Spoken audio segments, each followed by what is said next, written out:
With the defeat of Poland now behind him, Hitler was able to turn to his main aim, to attack and occupy the small neutral states of the Low Countries, and from there, undertake the invasion of Germany's age-old enemy, France.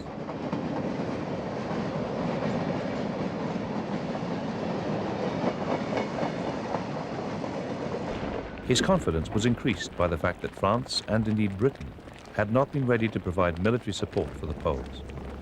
In fact, with the fall of Poland, France had even brought her troops back home out of Germany's Saarland territory, which they had briefly invaded and occupied earlier on. With that move, the French had now retreated to the security of their Maginot Line, with its inherent psychology of defense rather than attack.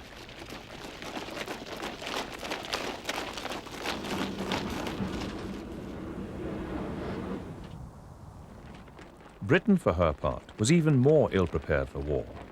She had done little to equip her army with modern weapons during 2 decades of peace, and in no position to send adequate forces to the continent, apart from a few divisions to France after declaring war on Germany.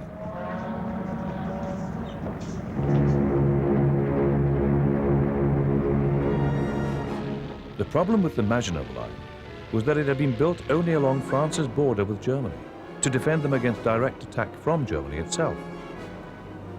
But what if the Germans should be so unsporting as to overrun neutral Belgium and attack France from her undefended northern border? So, somewhat late in the day, work actually started on extending the Maginot Line westward along the Franco-Belgian border from Luxembourg towards the Channel. Fortunately for the Allies, the winter of 1939-40 was unusually bitter, and both the Allied and German armies could do little more than sit it out. In fact, the Blitzkrieg was then being called the Sitzkrieg, the period more generally known as the Phony War,